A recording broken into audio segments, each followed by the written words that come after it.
अस्सलाम वालेकुम स्टूडेंट्स। मैं सबा अब्दुल्ला, लेक्चरर कंप्यूटर साइंस, आज आपको ई कॉमर्स का सब्जेक्ट पढ़ा रही हूँ जो ADP IT थर्ड सेमेस्टर का है। आज हम ई कॉमर्स में देखेंगे सबसे पहले कि ई कॉमर्स होती क्या है। What is e commerce?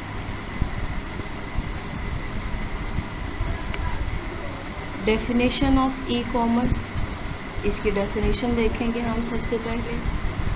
E commerce को इलेक्ट्रॉनिक कॉमर्स भी कहा जाता है और इंटरनेट कॉमर्स भी कहा जाता है। E-commerce also known as electronic commerce और internet commerce refers to the buying and selling of goods or services using the internet। Internet medium को यूज़ करते हुए जो चीज़ें आप बेचते हैं और ख़रीदते हैं, इस सारे प्रोसेस को ई कॉमर्स कहते हैं। And the transfer of money and data to execute these transactions.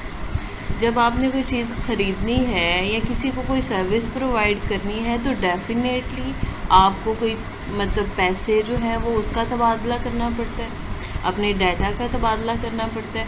तो इस ट्रांजैक्शन के लिए आपने मनी को भी ट्रांसफ़र करना है और अपना डाटा भी। फॉर एग्ज़ाम्पल, अगर आपने किसी से कोई चीज़ मंगवाई है, आपने उसकी पेमेंट भी करनी है। और अगर आप घर बैठे ऑनलाइन इंटरनेट मीडियम यूज़ करते हुए आपने किसी प्रोडक्ट का ऑर्डर किया है तो आपको अपना एड्रेस, अपना नेम जो है, अपनी आइडेंटिफिकेशन शो करनी होगी, फिर आपने उसकी पेमेंट भी करनी है। इस सारे प्रोसेस को ई कॉमर्स कहते हैं। E commerce is often used to refer to the sale of physical products online, कि जो फ़िज़िकल प्रोडक्ट्स हैं, अगर हम ई कॉमर्स को देखें तो जनरली इसको इन मानों में ही लिया जाता है कि जो फ़िज़िकल प्रोडक्ट्स जो हैं वो ऑनलाइन परचेज़ की जाएँ, ऑनलाइन जो है वो उनको फ़रोख्त किया जाए, उनको सेल किया जाए। But it can also describe any kind of commercial transaction that is facilitated through the internet। लेकिन हम इससे कोई भी ट्रांजैक्शन मुराद ले सकते हैं जो इंटरनेट के थ्रू हो रही है। अगर इंटरनेट के थ्रू कोई सर्विस हो रही है, इंटरनेट के थ्रू कोई इन्वेस्टमेंट हो रही है, इंटरनेट के थ्रू कहीं पे कोई बिज़नेस एक्टिविटी हो रही है, तो इन सब को हम ई कॉमर्स में शामिल करेंगे। अच्छा, यहाँ पे आपके पास दो टर्म्स आ जाएंगी ई बिज़नेस की, ठीक है। ई बिज़नेस क्या होगा? Refers to all aspects of operating an online business, कि आप इलेक्ट्रॉनिक बिज़नेस से मुराद कि आप ऑनलाइन बिज़नेस कर रहे हैं, ठीक है, जिसमें अगर आप कोई प्रोडक्ट बना के आप किसी को बेच रहे हैं, ठीक है, आप किसी को रॉ मटेरियल प्रोवाइड कर रहे हैं, या आपके पास कोई दूसरी और एक्टिविटीज़ हैं जो कि बिज़नेस से रिलेटेड हैं, वो सारी एक्टिविटीज़ अगर आप ऑनलाइन घर बैठे जो है वो परफॉर्म कर रहे हैं तो उसको हम ई बिज़नेस कहेंगे। जबकि ई कॉमर्स का क्या मतलब होता है? जिसमें आप गुड्स और सर्विसेज की ट्रांजैक्शन करते हैं, ठीक है। E commerce refers specifically to the transaction of goods and services। E commerce का क्या, ई बिज़नेस और ई कॉमर्स, ये कॉन्सेप्ट आपका क्लियर होना चाहिए। ई बिज़नेस का क्या मतलब होता है? ऑनलाइन जो भी बिज़नेस किया जाए उसके सारे एस्पेक्ट्स उसमें इंक्लूड होंगे। और ई कॉमर्स का क्या मतलब होगा? जिसमें आप गुड्स और सर्विसेज का तबादला करते हैं, एक ख़रीदते हैं, फ़रोख्त करते हैं। इसकी ई कॉमर्स की हिस्ट्री देख लेते हैं जी हम। ई कॉमर्स की हिस्ट्री कब शुरू हुई थी? ये आपके पास अगस्त 11, 1994 में शुरू हुई। ये फ़र्स्ट ऑनलाइन सेल थी जिसमें एक बंदा a man sold a CD by the band Sting to his friend through his website net market and American retail platform. ठीक है, एक बंदे ने अपनी सीडी जो है अपने दोस्त को वेबसाइट के ज़रिए, उस वेबसाइट का नाम क्या था, नेट मार्केट। ठीक है, उसके ज़रिए उसने अपनी एक सीडी बेची थी। ठीक है, तो ये वहाँ से ऑनलाइन जो कॉमर्स है या ई कॉमर्स या इलेक्ट्रॉनिक कॉमर्स, इंटरनेट कॉमर्स की बुनियाद शुरू हो गई।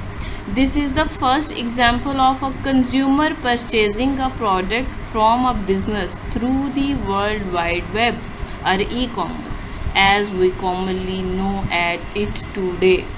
ठीक है, कहते हैं ये पहली एग्जाम्पल है जिसमें एक कंज्यूमर ने, एक सारफ ने किसी भी बिज़नेस से एक प्रोडक्ट को परचेज़ किया वर्ल्ड वाइड वेब के ज़रिए, वेबसाइट के ज़रिए।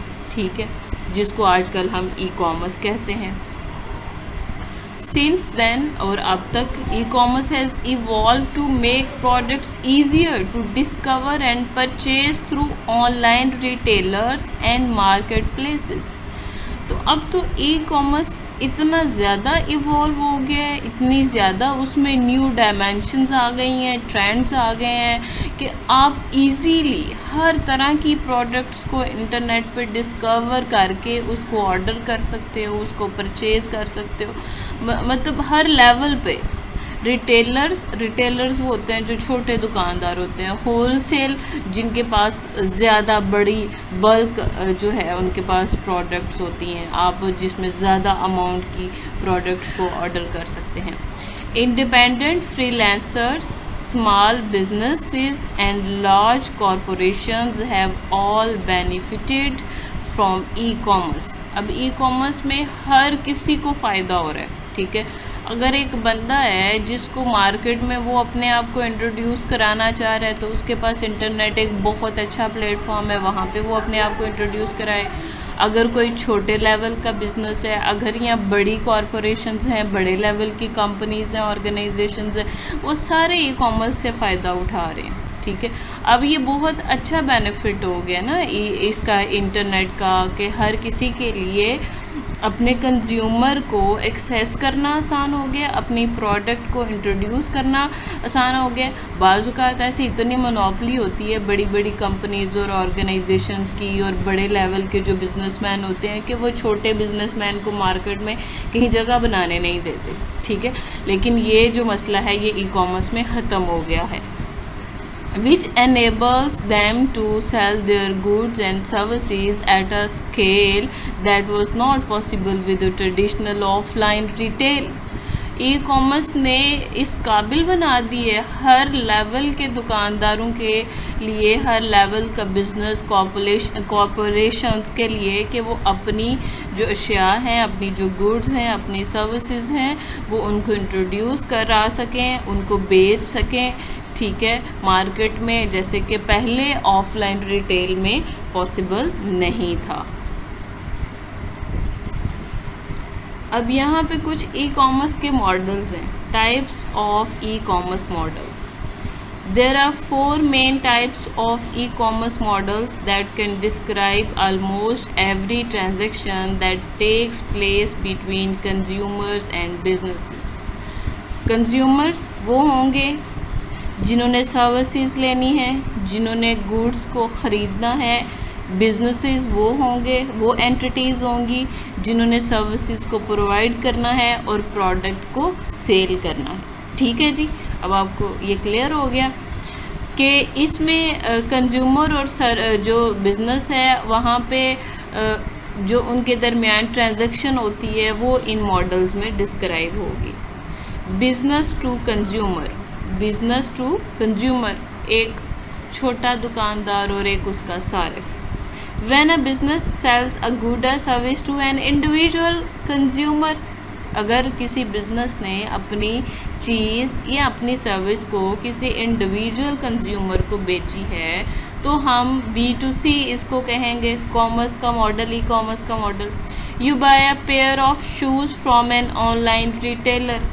ठीक है, जूतों की कोई दुकान है जी ऑनलाइन, या कोई रिटेलर है, कोई बिज़नेस है जिसने अपनी वेबसाइट बना के नेट पे जो है वो पब्लिश की हुई है, आप वहाँ से अपने शूज़ का जो है एक पेयर बाय करते हैं। तो ये किस मॉडल की एग्जांपल हो गई? B2C की। नेक्स्ट है बिजनेस टू बिजनेस, जिसमें दो बिजनेस वाले अपने आपस में क्या करते हैं कि गुड्स का या सर्विसेज का तबादला करते हैं। जैसे इसकी बड़ी एग्जांपल ये है कि कुछ ठेकेदार होते हैं, वो क्या करते हैं, घर बना के सेल करते हैं। अब वो ठेकेदार का वो तो एक कारोबार ही कर रहे हैं ना। अब ठेकेदार अपने रॉ मटेरियल मंगाने के लिए जिन दूसरे जो हैं वो बिज़नेस के साथ कम्युनिकेट कर रहे हैं, उनसे सर्विसेज ले रहे हैं, गुड्स ले रहे हैं, ठीक है, लेबर की सर्विसेज ले रहे हैं, रॉ मटेरियल ले रहे हैं, ब्रिक्स ले रहे हैं, सीमेंट ले रहे हैं, बजरी ले रहे हैं, ठीक। ये बिज़नेस टू बिज़नेस का ई-कॉमर्स मॉडल है। When a business sells a good or service to another business, जब एक बिज़नेस दूसरे बिज़नेस को अपनी चीज़ें या अपनी सर्विस बेच रहा है। A business sells software as a service for other businesses to use, ठीक है। बाज़-औक़ात ऐसा भी है, एक कंपनी है जो सॉफ्टवेयर डेवलप करती है, वो डेवलप करके किसी दूसरे बिज़नेस को दे रही है ताकि वो अपनी कंपनी की सारी मैनेजमेंट को ऑनलाइन कर ले या कंप्यूटराइज कर ले। ये भी इसकी एक एग्जांपल है। दूसरी एग्जांपल वो है जो मैंने आपको बताई है, कंज्यूमर टू कंज्यूमर, ठीक है। कंज्यूमर टू कंज्यूमर, जिसमें एक कंज्यूमर क्या करता है, सेल्स अ गुड और service to another consumer. You sell your old furniture on eBay to another consumer, ठीक है। जैसे OLX.com है, जिसमें आपके पास अगर घर की कोई चीज़ है जो मतलब आप चाहते हैं कि हम इसको चेंज करें, तो आप उसको ऑनलाइन नेट के ज़रिए इंट्रोड्यूस करा देते हैं और कोई और जो है वो जो उसको ख़रीदना चाह रहा होता है उस तक वो एक्सेसिबल हो जाती है, ठीक है। ये C2C का मॉडल है।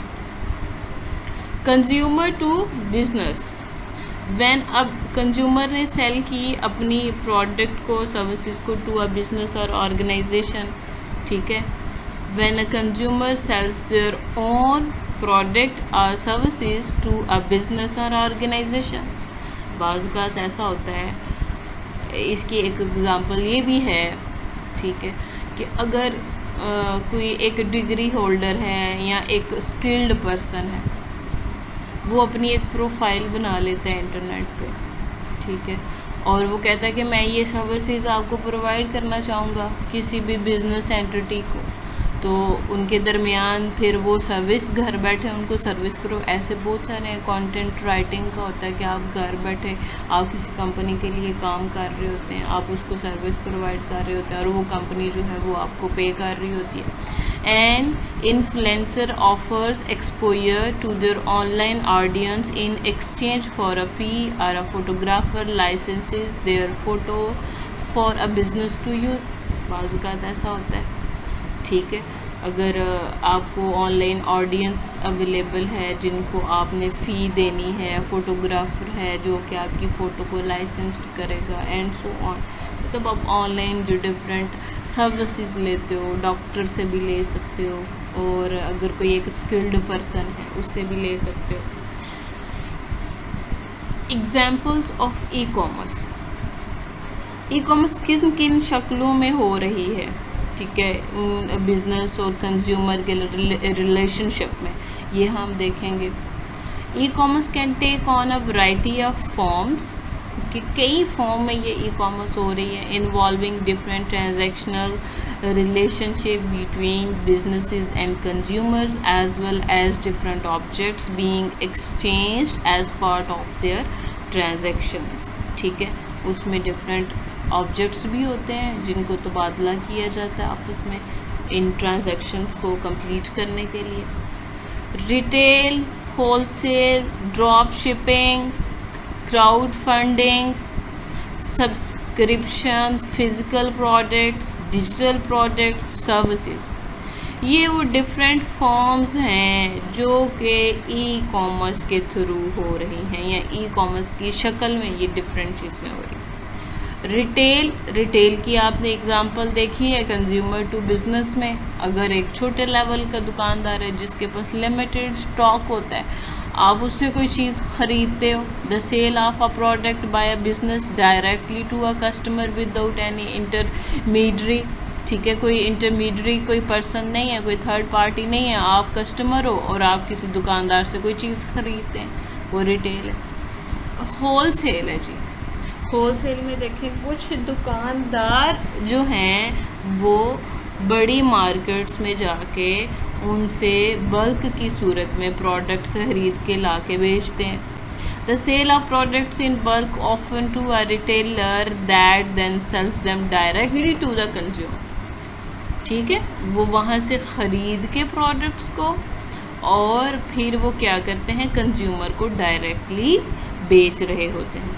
Drop shipping, the sale of a product which is manufactured and shipped to the consumer by third party. ठीक है, किसी ने जो है वो प्रोडक्ट को मैन्युफैक्चर किया और वो कंज्यूमर तक कैसे जाएगी, किसी थर्ड पार्टी के ज़रिए। कैसे जाएगी, थर्ड पार्टी के ज़रिए। जैसे अब आपके पास कोरियर सर्विस वाले हैं, वो ला के आपके पास दे देते हैं, या कोई एक पर्सन आता है जो क्या करता है, जहाँ से कपड़ा बांध रहा होता है उधर से जाके कपड़ा ले आता है, फिर आके अगले कंज्यूमर को सेल कर देता है। ये ड्रॉप शिपिंग हो गया। क्राउड फंडिंग में ये होता है जी, बहुत सारे कंज्यूमर मिल के किसी बिजनेस पे थोड़ी थोड़ी अमाउंट को इन्वेस्ट करते हैं और उनके दरमियान कोई प्रॉफिट की परसेंटेज डिसाइड हुई होती है। इसको क्राउड फंडिंग कहते हैं और ये सारा काम ऑनलाइन होता है। The collection of money from consumer in advance of a product being available in order to raise the startup capital necessary to bring it to the market।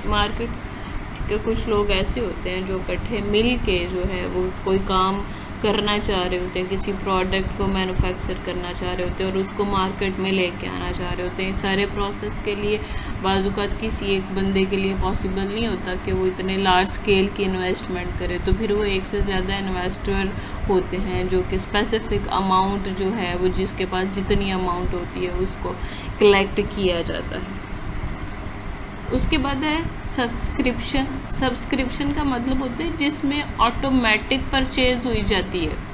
अब इसकी बड़ी एग्जांपल आप देख लें। फॉर एग्जांपल अगर आपने आपकी सिम एक प्रोडक्ट है, ठीक है, उसमें आप कुछ प्रीपेड होती हैं, कुछ पोस्ट पेड होती हैं। प्रीपेड में आपका बैलेंस होना चाहिए, अमाउंट होनी चाहिए, कोई एक सर्विस आप उस नेटवर्क से ले रहे हैं, ठीक है, आपने सर्विस एक दफ़ा सब्सक्राइब की है, फिर वो हर रोज़ जो है वो ऑटोमेटिक सब्सक्राइब होती जाएगी और आपकी जो अमाउंट है उस बैलेंस में से वो डिडक्ट होती जाएगी। उसको recurring purchase of a product service कहते हैं on a regular basis until the subscriber choose to cancel. जब तक आप उस सर्विस को खुद कैंसिल नहीं करेंगे तब तक वो ऑटोमेटिकली सब्सक्राइब होती रहेगी या वो उस प्रोडक्ट या सर्विस की परचेज होती रहेगी। फिज़िकल प्रोडक्ट्स हैं जो टेंजिबल गुड्स होती हैं, ठीक है, जिसमें आप ऑर्डर की करते हो, उस ऑर्डर को पूरा किया जाता है और फिज़िकली एक प्रोडक्ट आपके घर में चली जाती है। Any tangible good that requires inventory to be replenished का मतलब होता है फुलफिल करना, पूरा करना। And orders to be physically shift to customers as sale are made. Digital products, जैसे अगर आप कोई सॉफ्टवेयर डाउनलोड करते हैं और उस जो लाइसेंस्ड सॉफ्टवेयर होता है उसकी लाइसेंस की को परचेज करने के लिए आपको ऑनलाइन पेमेंट करनी पड़ती है। ये digital products. Downloadable digital goods, templates and courses or media that must be purchased for consumptions or licensed for use.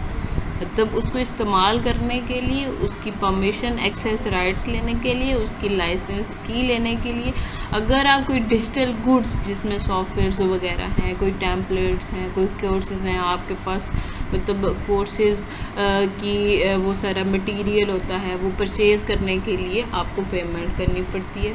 ये भी ई कॉमर्स की कैटेगरी में आएगा, ई कॉमर्स की एक शक्ल है। सर्विसेज, जब आप ऑनलाइन किसी को सर्विसेज दे रहे होते हैं, आप इन रिटर्न कुछ जो है वो फ़ी ले रहे होते हैं। A skill, a set of skills provided in exchange for compensation. The service provider's time can be purchased for a fee. जो सर्विस देने वाले का टाइम है उसको परचेज आप कर रहे हैं, फ़ी पे कर रहे हैं।